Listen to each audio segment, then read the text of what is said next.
Diane Lemieux a commencé sa carrière en travaillant auprès des femmes victimes d'agressions sexuelles et puis à titre de présidente du Conseil du statut de la femme. Comme vous le savez, elle était par la suite élue députée à l'Assemblée nationale du Québec, où elle était ministre, entre autres, dans les gouvernements de Lucien Bouchard et de Bernard Landry. En plus, elle était la première femme à occuper les fonctions de leader parlementaire. Ensuite, elle était vice-présidente chez Vision Global avant de retourner dans le service public à titre de directrice de cabinet du maire de Montréal et du président du comité exécutif de la ville de Montréal. Depuis 2011, Mme Lemieux est présidente directrice générale de la Commission de la construction du Québec. Et elle siège aussi sur plusieurs conseils d'administration, notamment celui de la Caisse de dépôt et de placement. Et elle est récipiendaire de nombreux prix, y compris le prix Elle, pour sa contribution à l'avancement des femmes dans l'industrie de la construction. Alors, mesdames, messieurs, Madame Diane Lemieux.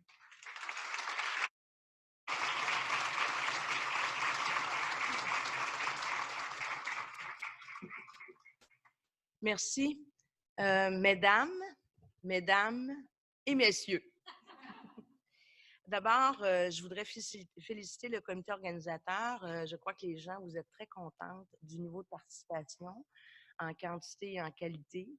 Je comprends qu'il y a bien sûr des femmes très engagées pour la question de l'emploi et des femmes, mais aussi des représentants d'employeurs, des représentants syndicaux. Alors pour moi, c'est le premier ingrédient pour ce nouveau partenariat et ce plan de match collectif qu'on peut se donner.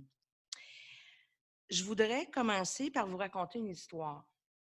Dans les années 80, bon, vous le savez, je reconnais des visages. D'ailleurs, Martine Groux, ça fait 107 ans. Vous êtes là, vous? Au moins. Je reconnais plein de visages. Donc, au début des années 80, je suis impliquée à Sherbrooke, au Centre d'aide aux victimes d'agressions sexuelles. Je commence comme militante, je finis comme intervenante, ce qui était très pompeux là, comme appellation, mais enfin. Et c'était l'époque, rappelez-vous, l'époque où les réponses de nos différents systèmes étaient totalement inadéquates. C'était l'époque des questions stupides des policiers. C'était l'époque où les tribunaux étaient inadéquats. C'était l'époque où, quand une femme se présentait dans une salle d'urgence, personne ne savait quel prélèvement il fallait faire, quel examen. Alors, c'était donc l'époque de réponses inadéquates. Et avec les collègues, on a contribué à faire en sorte que la réponse soit davantage appropriée. J'ai un souvenir très net d'avoir participé avec des féministes canadiennes à une rencontre mémorable avec Kim Campbell, qui était ministre de la Justice, procureure générale du Canada, où on avait travaillé sur les nouvelles dispositions qui sont actuellement en vigueur depuis ces années sur le concept d'agression sexuelle, sur les concepts de consentement. Alors, donc, depuis, évidemment, il demeure encore des réflexes pas toujours appropriés de nos grands systèmes, mais globalement, dans ces domaines, que ce soit la violence conjugale, violence sexuelle, les réponses sont quand même mieux structurées, les gens sont plus formés, il y a plus de sensibilité. 30 ans plus tard, je me retrouve à la tête de la Commission de la construction du Québec. Et Audrey Murray, qui est ici présidente maintenant de la Commission des partenaires du marché du travail, était une collaboratrice jusqu'à récemment à la CCQ.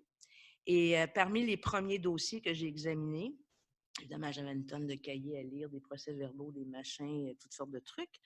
Et parmi les dossiers pour lesquels j'ai apporté une attention, c'était justement la question des femmes dans les métiers de la construction, parce que la CCQ avait piloté au début des années 2000 une démarche, un programme pour augmenter l'accès des femmes dans les métiers de la construction. Donc, je m'informe de comment ça se passe. Et le résultat net, c'est que ça a été une catastrophe. Cette première vague-là, ce premier programme n'a pas été un succès. L'industrie s'était donné comme objectif 2000 femmes en l'an 2000, ce qui est un excellent slogan, mais ça a été 2000 femmes en 2011. Alors, donc, c'était vraiment une catastrophe. Et par ailleurs, je commence à recueillir et à entendre des témoignages assez horribles de femmes sur le terrain qui essaient de gagner leur vie dans les métiers qu'elles aiment, des femmes qui sont isolées, qui sont écœurées, qui sont agressées. J'entends tout ça. Puis je me dis, mon Dieu, ils n'ont pas reçu le mémo. Qu'est-ce que c'est ces réponses inadéquates de représentants syndicaux qui, pour solutionner une situation difficile sur un chantier, disent on va te trouver une job sur un autre chantier, d'employeurs qui n'exercent pas leur fonction d'employeur et leur responsabilité d'employeur de s'assurer d'un climat de travail qui est respectueux. Alors, c'était vraiment étonnant à quel point de constater que ce milieu-là avait poursuivi. Donc, 30 ans plus tard, ce milieu-là n'avait pas été imprégné parce que s'était passé dans l'ensemble de la société. Alors, c'est dans ce contexte-là que j'ai abordé mon rôle et que la CCQ a posé des gestes dont je vais vous parler, qui, je crois, ont des effets positifs et a fait en sorte que l'industrie, maintenant, et je peux en témoigner, et je me rappelle, Audrey, on a le souvenir mémorable d'une rencontre de CA, où on doit adopter le programme d'accès à l'égalité pour les femmes. On a une cible de 3 de femmes dans les métiers de la construction, qui est la moyenne canadienne. 3 on se comprend que ce n'est pas une révolution. Et là, même si on a eu une conversation qu'on a soutenue avec toutes les instances de la CCQ pendant plus d'1 an et demi, ça résiste encore. Et quelques années plus tard, je dois le dire, quand je regarde les gestes qui sont posés, que ce soit du milieu associatif, patronal ou syndical, il y a beaucoup plus d'ouverture. Ils ont emboîté le pas et comme je le dis, nos progrès sont peut-être homéopathiques, mais c'est irréversible. It's too late. On a gagné ça. Et je vois même des associations patronales qui ont développé des prix pour souligner des employeurs qui sont exemplaires. Alors, il y a vraiment quelque chose qui s'est passé dans les mentalités. Que puis-je dire d'autre? Bien sûr, donc, ce n'est pas une industrie facile, même si la situation s'améliore. Aujourd'hui, d'ailleurs, on publie, et ça va être sur notre site Internet dans les prochaines heures, une étude qui a été menée par des chercheurs de l'ENAP, l'UQAM, l'Université Laval, sur l'intimidation et le harcèlement dans l'industrie de la construction. La commission sent-elle besoin de mieux comprendre, de creuser ces concepts-là, comment ça s'articule, comment ça se vit.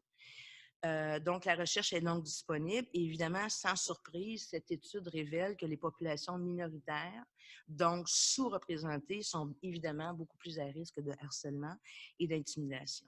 C'est le cas évidemment pour les femmes, c'est le cas pour les minorités, notamment les minorités visibles. C'est mon prochain sujet. Il y a beaucoup de liens entre les groupes sous-représentés, les Autochtones. Alors, il y a vraiment un nœud dans l'industrie sur ces questions-là. Et grande surprise, on a aussi découvert que les apprentis, vous connaissez un peu le système dans l'industrie, c'est un système d'apprentissage. Alors, on devient apprenti, on accumule des heures, on passe des examens et on finit par être compagnon. Les apprentis aussi subissent beaucoup d'intimidation à leur tour et lorsqu'ils deviennent compagnons, ils recommencent le cycle. Et c'est souvent des jeunes, alors c'est quelque chose pour lequel on va s'attarder au cours des prochains mois. Fait qu'imaginez la combinaison femme apprentie, minorité apprentie, c'est pas joli, c'est un cercle vicieux qu'on doit déconstruire. L'autre chose qui ressort dans l'étude, c'est à quel point les gens qui ont été rencontrés et sondés ont une tendance à banaliser comme si c'était normal. Ça fait partie de l'industrie, que ça soit dur, que ce soit irrespectueux. Et on a fini par intégrer, les gens finissent par intégrer que c'est normal, alors que ce ne l'est pas. Je dis souvent à l'industrie, on a un enjeu de ton. Il faut baisser le ton. On n'est pas obligé de se crier après pour se comprendre. On a un enjeu de ton. Enfin, ceci étant dit, je suis très heureuse de constater que la CCQ, avec nos partenaires, on agit sur plusieurs fronts. Vous vous rappelez, quand il y a eu le mouvement MeToo, il y a quelques mois, j'avais un CA, quand certaines dénonciations, je me souviens plus si c'était l'affaire de Salvaille ou whatever, c'est pas important, mais il y avait vraiment un climat de dénonciation et j'ai une réunion du conseil d'administration et des membres me disent « Ouais, mais là, Madame Lemieux, nous autres, on est-tu à risque? » Bien sûr qu'on est à risque, Seigneur du bon Dieu. Et là, on sentait qu'ils cherchaient, puis ils commencent à me dire « Vous devriez faire une ligne téléphonique, puis recevoir... » Ben, minute, là. Moi, je ne suis pas l'employeur. La CCQ n'est pas l'employeur. Vous êtes les employeurs. Mais on peut regarder ensemble qu'est-ce qu'on peut faire. Et en quelques jours, Audrey et moi, on a pris le téléphone. On a appelé les 10 associations reconnues dans la loi, patronales et syndicales. Puis on leur a demandé, êtes-vous prête à nous désigner quelqu'un de sensible, de pertinent? Et dans le cas où on recevrait des appels qui vous concernent, vous pourriez accueillir ces appels-là dans un contexte le plus positif possible. Et de cette manière-là, on a donc construit ce qu'on a appelé la ligne relais construction. Et ça, on a eu l'adhésion en 24 heures. Ça, c'est quand même un signe que les gens étaient inquiets de ce qui se passait, se sentaient impuissants. Comment on va réagir si jamais il y avait une vague de dénonciation? Ils cherchaient des moyens et on leur a tendu la main et effectivement, ça a fonctionné. Vous le savez aussi, dans les différentes mesures qui ont été entreprises à l'occasion du PAEF, évidemment, on a introduit plusieurs mesures réglementaires pour faciliter le premier emploi pour les femmes. C'est des mesures qui vont être très utiles et qu'on risque de répéter avec certaines modalités pour d'autres groupes sous-représentés dans la main-d'œuvre de la construction. On a fait le ménage dans la question des recours. Vous savez, la loi dont j'ai la responsabilité, la loi sur les relations de travail, gestion de la main-d'œuvre, formation professionnelle, qu'on appelle amicalement la loi R20, est une loi qu'on ne lit pas avant de se coucher parce qu'on ne dort pas. C'est d'une complexité incroyable et on s'est rendu compte que les recours, c'était le fouillis total. Qu'est-ce qui appartient à la CCQ? Qu'est-ce qui appartient à la Commission des droits? Qu'est-ce qui appartient à la Commission des normes? Alors, on a fait une cartographie pour qu'on puisse au moins, devant les situations, apporter les réponses les plus pertinentes sur la question des recours. Nous sommes évidemment dans un contexte où le PAEF, on a eu certains résultats. Nous sommes en fin de parcours de ce premier cycle. On est en train de travailler à une version 2.0, c'est-à-dire regarder quels sont les acquis, où sont les gains. Ça a l'air de quoi mon temps? Pas pire? Hey, elle ne me surveille pas! J'ai dit que j'avais le micro, je parlerais le temps que je voudrais. Alors, mais j'y arrive. Donc, on veut, à partir des acquis, là où ça a marché, là où il y a encore des écueils, quelles sont les mesures encore plus ciblées, plus chirurgicales, qui vont faire en sorte qu'on va aller redénouer des choses sur lesquelles on a eu moins de succès. Alors, voilà. Donc, l'étude est disponible sur le site de la CCQ, ccq.org. Dans les gains, donc, je veux vous signaler, on a plus d'employeurs qui embauchent des femmes. C'est quand même la clé. Il faut que des employeurs embauchent des femmes. Mais ils sont à peu près à 10 %. Et là, j'essaie de les convaincre. Si on passait à 15, 16, 17 % ça veut dire combien de femmes de plus d'embaucher? Alors, on est là-dessus. On a encore un enjeu de, par exemple, pour 1000 heures travaillées dans une année normale, les femmes en travaillent 150 moins que les hommes, donc à peu près 6 semaines de moins de travail. C'est quand même pas banal, alors que le travail ne manque pas. Ceci étant dit, comme je vous le disais, nos mesures réglementaires ont eu des effets positifs. On a près de 1000 femmes non diplômées qui ont obtenu un certificat de compétence en 2018. Nous avons 3500 femmes actives dans l'industrie en 2018 et on est à 2,1 %. La cible était 3. On partait à 1,3 %. On est rendu à 2,1 %. Quand je vous dis c'est homéopathique, là, c'est ce que je voulais dire. Mais c'est quand même une augmentation de 30 % depuis 2013.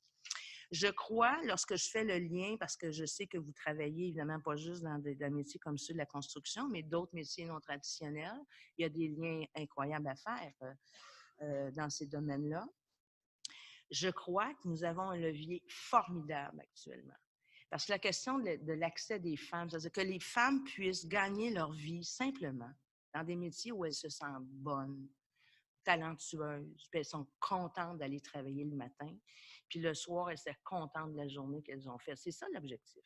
L'objectif de justice, de bien-être, et ça demeurera toujours. Mais nous avons un levier extraordinaire et soyons stratégiques. Nous sommes dans un contexte de rareté de main-d'œuvre. Voilà notre chance. Et lorsque je m'adresse notamment à l'industrie ou aux associations d'employeurs, je leur dis qu'il y a de l'espace à occuper parce que là, il y a de l'appétit pour trouver des nouveaux travailleurs et des nouvelles travailleuses. Là. Il y a des vrais enjeux. Les gens se cherchent les employeurs se cherchent des travailleurs, des travailleuses talentueux qui vont rester un bon nombre d'années dans leur business. Ils sont à la recherche. Donc, ce contexte-là est un contexte favorable parce qu'on a de l'espace qu'on peut occuper. Et parce que dans le cas de la construction, les stratégies traditionnelles de repérer une main-d'œuvre future, les jeunes qui finissent un DEP, bien, on a épuisé ces stratégies-là. D'ailleurs, il y a une baisse d'inscription dans les DEP, donc il faut qu'il y ait ailleurs. Et là, on a un bassin extraordinaire d'hommes et de femmes, et d'hommes notamment qui sont sous-représentés, qui ont du talent, qui ont les compétences, qui ont le goût de gagner leur vie dans ces métiers-là. Alors, on a un contexte qu'il nous faut, à mon avis, bien utiliser. Alors, sur ce, j'espère que mes histoires résonnent quelque chose dans les milieux où vous êtes. Je vous souhaite une très bonne journée de travail. je souhaite sincèrement, puis évidemment, je vais participer à la table ronde, puis je reviendrai au cocktail parce qu'il faut que j'aille travailler quand même.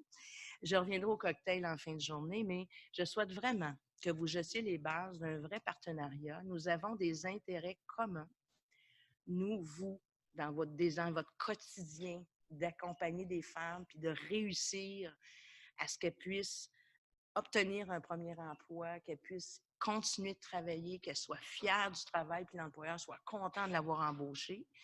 Alors, on a cet intérêt-là. Il y a des employeurs qui cherchent aussi des bons et des bonnes travailleurs et travailleuses.